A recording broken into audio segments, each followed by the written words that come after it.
வணக்கம். காரைமுரசு செய்திகள். புதுச்சேரி மாநிலம் காரைக்காலில் ஸ்ரீ பார்வதீஸ்வரர் கோயில் நில மோசடி வழக்கில் தலைமறைவு குற்றவாளியான ஜேசிபி ஆனந்தி நிலைமை குறித்து பொதுமக்கள் மத்தியில் பல்வேறு சந்தேகங்கள் எழுந்துள்ளன. காரைக்காலில் ஜிப்மர் மருத்துவமனைக்கு அருகில் இருக்கும் பல கோடி மதிப்புள்ள ஸ்ரீ பார்வதீஸ்வரர் கோயில் நிலத்தை மனைகளாக்கி விட்ட வழக்கில் துணை மாவட்ட ஆட்சியர் ஜான்சன், சர்வேயர் ரேணுகாதேவி உள்ளிட்ட 5 பேரை போலீசார் கைது செய்து சிறையில் அடைத்தனர். புதுச்சேரி முதல்வர் ரங்கசாமியின் பெயரை பயன்படுத்தி காரைக்கால் வடக்கு தொகுதி என்ஆர் காங்கிரஸ் பிரமுகர் ஜேசிபி ஆனந்த் கோயில் நிலத்தை வீட்டு மனைகளாக்கி தன்னை வரைபடம் செய்து தர வற்புறுத்தியதாக சர்வேயர் ரேணுகாதேவி போலீசில் வாக்குமூலம் தந்துள்ளார். கோயில் நில மோசடி வழக்கு பதிவாகி 2 மாதங்களுக்கு மேலாகியும் தலைமறைவான என்ஆர் காங்கிரஸ் பிரமுகர் ஆனந்தகுமார் என்கிற ஜேசிபி ஆனந்தை போலீசார் கைது செய்வதில் தாமதம் நீடிக்கிறது. ஜேசிபி ஆனந்தை கைது செய்வதில் போலீசார் தாமதம் குறித்து பல்வேறு கருத்துக்கள் நிலவுகின்றன. ஜேசிபி ஆனந்தை ஆளுங்கட்சியினர் மேட்டுப்பாளையத்தில் ஒளித்து வைத்துள்ளனர். ஜேசிபி ஆனந்த் கைதானால் இவ்வழக்கில் அமைச்சர்கள், சர்வகட்சி அரசியல் புள்ளிகள், IAS அதிகாரியின் தொடர்பு அம்பலமாகும் என எதிர்பார்க்கப்படுகிறது. கோயில் நிலம் விற்ற மோசடி பணம் ரூபாய்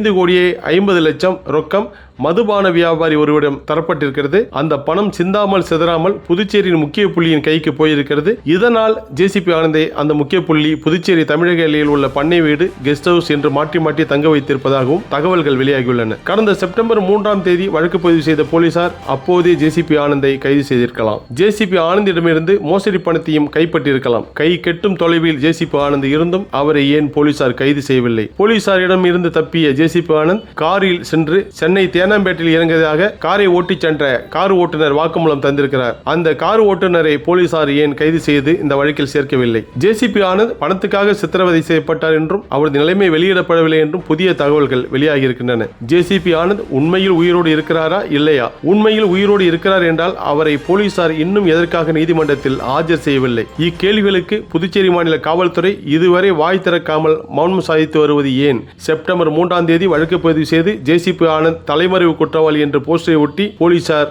அமைதி காக்கின்றனர். ஜேசிபி ஆனந்த் இருக்கும் இடம் உண்மையில் தெரியவில்லை என்றால் அவரது குடும்பத்தினர் உயர்நீதிமன்றத்தில் ஏன் இன்னும் ஆட்கொணர்வு மனு போடவில்லை? ஜேசிபி ஆனந்தை சுறுசுறுப்பாக தேடிய சிறப்பு அதிரடிப்படையை யார் சொல்லி அவசரமாக கலைத்தார்கள்? போலீசாரின் இந்த சதுரங்க விளையாட்டை ஸ்ட்ரிக்ட் ஆபீசர் என்று வர்ணிக்கப்படும் கவர்னர் கைலாஷ்நாதன் எதற்காக இன்னும் வேடிக்கை பார்த்துக் கொண்டிருக்கிறார்? காரைக்கால் மாவட்டத்தின் இந்த சென்சிட்டிவான வழக்கை முழுமையாக முடிவுக்கு கொண்டு வர முடியுமா? காரைக்கால் மாவட்டத்தில் முதுநிலை கண்காணிப்பாளராக பணியமர்ந்த லட்சுமி சௌஜன்யா IAS இந்த வழக்கை எப்படி கையாளப் போகிறார்? ஜேசிபி ஆனந்த் குறித்த சந்தேகங்களுக்கும் கேள்விகளுக்கும் மர்மங்களுக்கும் இளம் IPS அதிகாரி லட்சுமி சௌஜன்யா விடை காண்பாரா? இந்த கேள்விகள் தான் காரைக்கால் மாவட்ட மக்கள் மத்தியில் அலையெடுத்துக் கொண்டிருக்கிறது. காரைமுரசு செய்திகளுக்காக புலனாய்வு பத்திரிகையாளர் தம்பி மாரிமுத்து.